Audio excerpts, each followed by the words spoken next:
Now I'm going to show you Judy's magic cast on.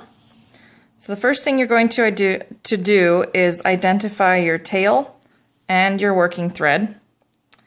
And then you're going to take your needles and you're going to hold them together. And you will take your yarn and you want to make sure that the tail is between your needles and your working thread is over the top.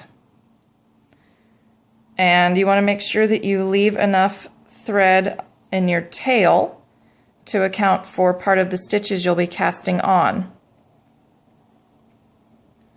So, to reiterate, part of the stitches are cast on from the tail, part of the stitches are cast on from the working yarn. Now, we're going to pick up our yarn in a standard triangle position.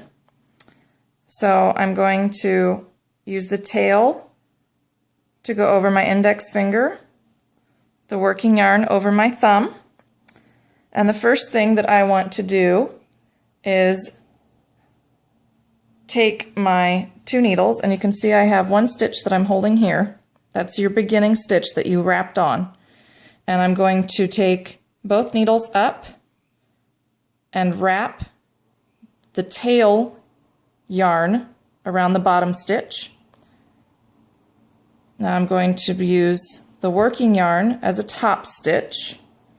So once again, I'm going to take both needles and wrap that tail yarn over that bottom needle there to make my second stitch. Take both needles and wrap that top yarn to make another stitch. Once again, bottom stitch, top stitch.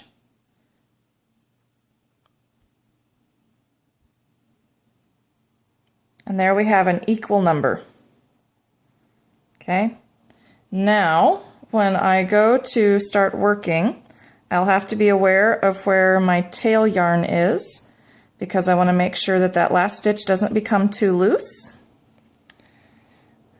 And you can also see the inside looks a little bit like the purl bumps in stockinette stitch.